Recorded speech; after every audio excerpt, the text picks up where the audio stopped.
Assalamualaikum warahmatullahi wabarakatuh. Assalamualaikum warahmatullahi wabarakatuh. Assalamualaikum warahmatullahi wabarakatuh. Assalamualaikum warahmatullahi wabarakatuh. Saya Kinanti Syafira dengan nomor induk mahasiswa 175121136. Perkenalkan, nama saya Nurul Rizky Ananda dengan nomor induk mahasiswa 175121146. Nama saya Isrini Solziah, NIM 175121143. Saya Muhammad Yusuf dengan nomor induk mahasiswa 155121126 dari kelompok 3. Berasal dari kelompok 3. Baiklah, presentasi kali ini akan dimulai dari saya. Sebelumnya, saya ingin memperkenalkan tentang Procter & Gamble Indonesia Office Tower ini sendiri. Berlokasi di Jalan Tanjung Barat Raya, Tanjung Barat, Kecamatan Jagakarsa, Kota Jakarta Selatan, Daerah Khusus Ibu Kota Jakarta. Procter & Gamble Indonesia atau lebih dikenal dengan P&G, Jakarta Indonesia Office Tower merupakan sebuah gedung perkantoran milik P&G Indonesia dengan sistem kantor sewa atau rental office yang dirancang dengan penekanan kenyamanan pemakai, kemudahan aksesibilitas, fleksibilitas ruang, pengendalian biaya bangunan, serta pengendalian dampak terhadap lingkungan yang diimplementasikan melalui pendekatan konsep sustainable living and collaborative space pada rancangannya, di mana proyek ini bersetting tempat di lingkungan urban, tepatnya Jakarta, sehingga mempunyai konteks yang kuat pada lingkungannya. Kantor sewa atau rental office ini untuk memenuhi kebutuhan proses bekerja secara fixed office dan dilengkapi dengan co-working space, serta beberapa tenan yang disewakan dengan jenis kegiatan usaha yang beragam, yang menyesuaikan dengan tuntutan kebutuhan dan lifestyle user masa kini. Luas lahan dari P&G Indonesia Office Tower ini sendiri yaitu 5.000 meter persegi dengan luas bangunan 17.069 meter persegi, dengan luas dasar bangunan 2.000 meter persegi. Kemudian, pada proses rancangan ini didapat dari ketentuan yang berlaku dari KAK, kemudian dilakukan survei site, kemudian dilakukan analisis site, yang didapat beberapa hasil dari rangkuman dari hasil analisis site tersebut, seperti cuaca harian panas pada daerah situ, sistem rawan banjir, konteks sekitar beragam fungsi, kemudian dia termasuk kawasan urban.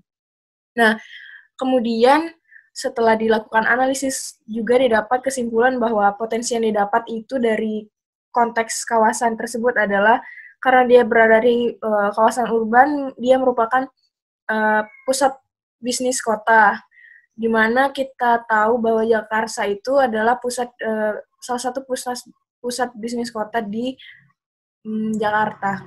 Kemudian aksesibilitas dari bangunan ini sendiri itu setting tempatnya itu sangat mudah. Kemudian dilakukan perancangan konsep melalui zoning, kemudian building mass, layout, sirkulasi, kemudian programming dan besaran ruang. Yang didapat juga di dalam itu struktur, building envelope, serta infrastruktur, kemudian ada zoning, schematic design, kemudian ada pengembangan dari schematic design tersebut, dan dihasilkanlah gambar teknik yang finalnya itu adalah hasil revisi dari proses perancangan tersebut. Nah, kemudian pada proses perancangan ini juga berakar dari building code yang ada pada daerah tersebut, seperti KDB 40%, KLB 3,5%, KB 24, kemudian KDH 40%, dan KTB 45%. Nah, dari building code ini didapat hasil final seperti luas total lahan itu 5.000 meter persegi dengan didapat luasan 2.000 meter persegi untuk setiap lantainya, dengan total jumlah lantai pada bangunan P&G ini sendiri sekitar 12 lantai, 1 basement ground floor, upper ground, kemudian ada lantai 1, kemudian ada 7 lantai tipikal, kemudian dan top floor, yaitu rooftop. Nah, dari ketentuan ini pula didapat luas total itu untuk bangunan ini sendiri 17.500 meter persegi, namun pada bangunan itu didapat 17.069 meter persegi. Dari ketentuan building code sendiri di Jakarta itu, dan pada konteks site itu sendiri didapat itu garis sempadan yaitu minimal 3 meter dari jalan utama, dan jalan pada area perumahan ini juga ketentuannya sama, jadi 3 meter dari jalan baru dapat dimulai dengan mengadakan perkerasan bangunan. Kemudian untuk konsep sendiri, untuk mendukung konsep utama PNG Indonesia Office Tower, pada bangunan ini itu dirancang dengan beberapa implementasi pendekatan rancangan seperti sustainable living dan collaborative area. Pada sustainable living ini tuh konsep kehidupan yang berkelanjutan bertujuan agar terciptanya lingkungan dan keseimbangan alam serta kehidupan pengguna bangunan tersebut yang nyaman selagi beraktivitas di kantor. Dengan pendekatan seperti penerapan green living, building teknologi, kemudian health and well-being. Collaborative area, area bersosialisasi atau ruang temu yang juga tak kalah penting bagi pengguna dalam keberlangsungan berkegiatan yang juga dapat berdampak baik bagi hubungan antar pengguna, atau dalam hal ini pegawai itu agar tercipta situasi hubungan kerja yang erat antar satu sama yang lain. Ini diterapkan melalui adanya social space, kemudian co-working space, seperti pada gambar. Kemudian untuk mendukung health and well-being tersebut juga diadakan ruang laktasi, ruang kesehatan pada bangunan, social space atau collaborative area. Kemudian building mass concept. Bangunan ini didapat hasil seperti ini itu melalui beberapa tahapan, seperti pertama saya mengambil bentuk dasar yang mengikuti site tersebut agar merespon dari site itu. Kemudian massa tersebut dipecah menjadi dua persegi kecil sama rata. Pada proses perencangannya kemudian dilakukan dilatasi di berbagai sisi massa, itu didorong, kemudian diakhiri dengan melakukan mirror, cerminan dari kedua massa tersebut yang hasil dipecah tersebut, agar sisi terpanjang bangunan ini agar sisi bangunan terpanjang tersebut itu tidak langsung menghadap ke sisi barat. Jadi dia condong ke barat selatan, di mana untuk merespon dari hal tersebut juga pada rancangan saya menerapkan zoning core itu atau pusat dari sistem servis pada bangunan itu ada di area terpanjang tersebut. Sehingga yang akan terkena sinar matahari dari arah barat itu adalah sisi core tersebut terlebih dahulu. Kemudian untuk fasilitasnya sendiri ada gym and fitness, restoran, entertain space, PNG product store, kemudian collaborative space, ada pun children space. Ini adalah hasil dari respon dari konsep yang diadakan pada bangunan seperti yang health and well-being, collaborative area, kemudian sustainable living, seperti itu. Selanjutnya presentasi akan dilanjutkan kepada Saudara Nurul. Baik, selanjutnya saya akan menjelaskan konteks yang berada di sekitar bangunan PNG Jagakarsa. Tepat di sisi utara site terdapat proyek Southgate, dan kemudian sisi utara selatan terdapat Toyota Dealer, kemudian di sisi timur site terdapat perumahan atau permukiman. Saya akan menjelaskan lebih detail melalui situasi gambar teknis. Baik, jadi ini bangunan PNG Jagakarsa.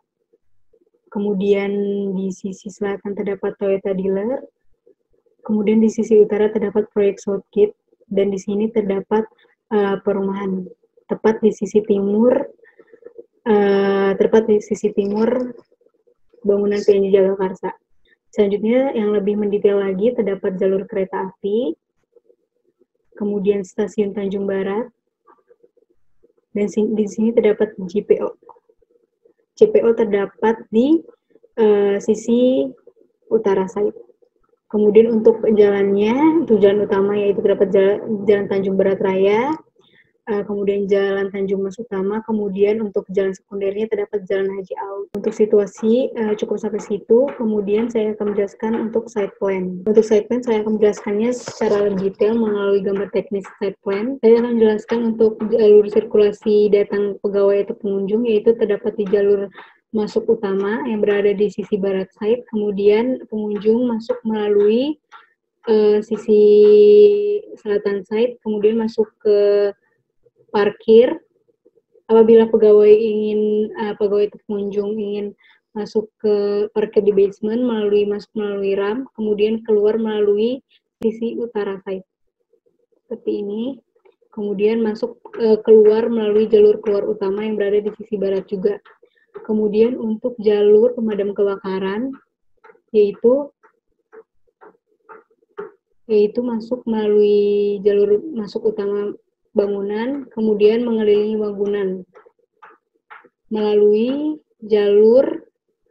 sisi timur bangunan, kemudian keluar melalui jalur keluar utama keluar bangunan yang berada di sisi barat juga. Seperti itu. Untuk akses difabilitas dan pejalan kaki terdapat dua, yaitu di sisi utara dan sisi selatan side. Karena di sini terdapat JPO penghubung, kemudian di sini terdapat halte bus untuk memediakan pejalan kaki dan akses difabel. Seperti itu, jadi terdapat dua akses.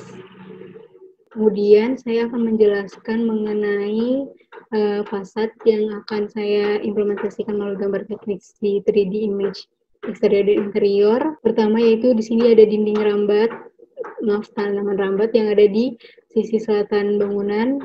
Kemudian elemen lainnya yaitu elemen GRC board yang menyelubungi semua bangunan. GRC board dipilih karena untuk maintenance lebih mudah dipasang, lebih murah dan lebih ringan. Selanjutnya itu untuk kisi-kisi yang berada di entrance yaitu menggunakan material besi hollow. Selanjutnya yang terakhir yaitu untuk detail tanaman gantung. Ini untuk tanaman rambat ada di parkir onsite juga. Dan ini untuk detail tanaman gantung. Jenis tanaman gantung yang dipilih yaitu Scindapsus viscus hanging plant, dan tanaman rambat yang digunakan yaitu jenisnya itu Ficus pumila. Selanjutnya yang terakhir itu untuk grid parkir. Grid parkir ini didapatkan melalui hasil metode perhitungan modul, di mana parkir grid dan modul ini saling berintegrasi karena untuk mencapai grid parkir yang pas untuk mobil dan struktur seperti itu. Saya akan menjelaskan terkait dana exploit-nya terlebih dahulu. Untuk lantai basement-nya sendiri terdapat parking area dan room service. Nah, untuk lantai upper ground-nya sendiri terdapat parking area, gym dan fitness, rental tenant, social space, dan ATM center. Sedangkan untuk lantai ground floor-nya sendiri itu terdapat toko produk BNG, resepsionis, social space, tenant area, rentable space, restoran, outdoor communal space, musola, ruang pertemuan, ruang kesehatan, dan ruang laktasi. Sedangkan untuk lantai satunya sendiri terdapat ruang rapat, lalu ruang auditorium, collaborative space, kantor pegawai, children space-nya, dan co-working space, sama terakhir outdoor smoking area. Nah, sedangkan di lantai tipikal 1, 3, 5, dan 7 terdapat large office rentable space sama medium office rentable space dan small office rentable space. Dan ada ruang pertemuan, ada ruang outdoor communal space, dan social space. Nah, untuk lantai tipikal 2 dan 6-nya terdapat large office rentable space, terus ada medium office rentable space, ada small office rentable space, ada ruang pertemuan, ada ruang entertainer space, dan ada ruang social space. Nah, untuk lantai tipikal 4-nya sendiri sama seperti sebelumnya, cuma ada tambahan ada tambahan ruang kesehatan dan ruang laktasi. Nah, sedangkan untuk lantai top floor-nya itu ada ruang mesin lift, ruang pompa, water tank, dan outdoor unit HVAC.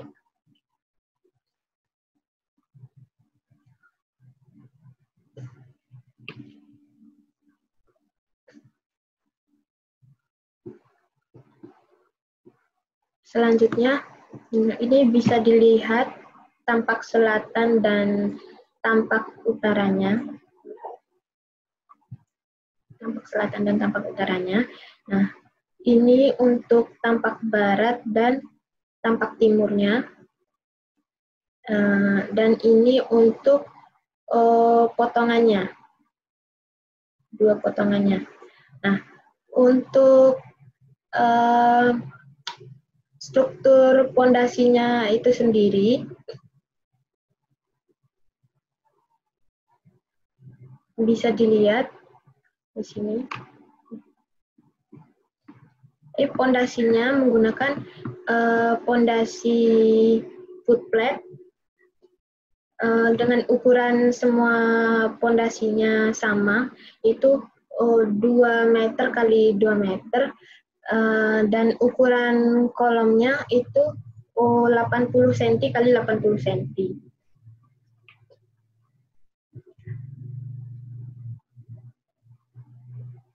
Untuk ukuran slope-nya sendiri itu bisa dilihat di sini. Slope-nya berukuran 40 kali 60 cm. Ini untuk rencana pondasinya. Semua ukuran footplate-nya sama.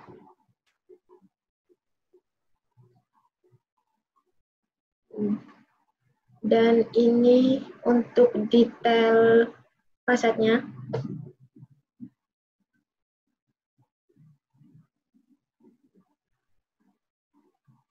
Nah, pada fasad bagian ini, bagian A, ini menggunakan GRC Superboard, tebalnya 9 mm, dan terdapat vegetasi rambat pada fasadnya. Sedangkan untuk bagian C-nya, terdapat kisi-kisi GRC Superboard yang tebal 9 cm juga, dan terdapat kisi-kisi besi hollow yang berukuran 20 kali 20 kali 600 cm pada fasad bagian D.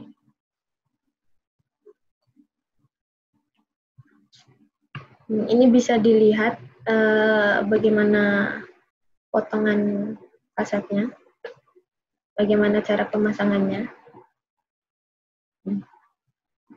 Jadi pada fasadnya itu sendiri menggunakan baut dengan diameter 300 mm dan baut yang berdiameter 30 mm. Besi lembaran siku, baut, besi hollow, dan ini menunjukkan bagaimana pemasangan fasad GRC board yang tebalnya 120 mm.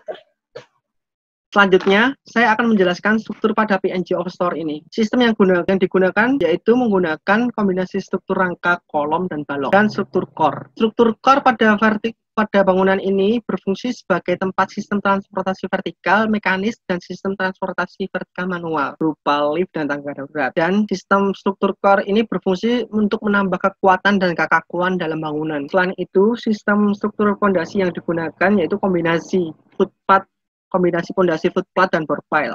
Berikut adalah penampakannya untuk sistem pondasinya. Kemudian saya akan menjelaskan sistem grid yang digunakan, yaitu menggunakan 2 tipe, yaitu yang ortogonal dan diagonal. Yang ortogonal dan diagonal. Saya jelaskan di gambar ini. Sistem grid yang ortogonal ada yang dengan jarak grid 9 meter dan 6 meter. Untuk jarak grid yang diagonal menggunakan bentang 8 meter. Dari gambar ini saya akan menjelaskan letak struktur core-nya. Struktur core-nya ada di sebelah sini. Ada 2 core dan sebelah sini.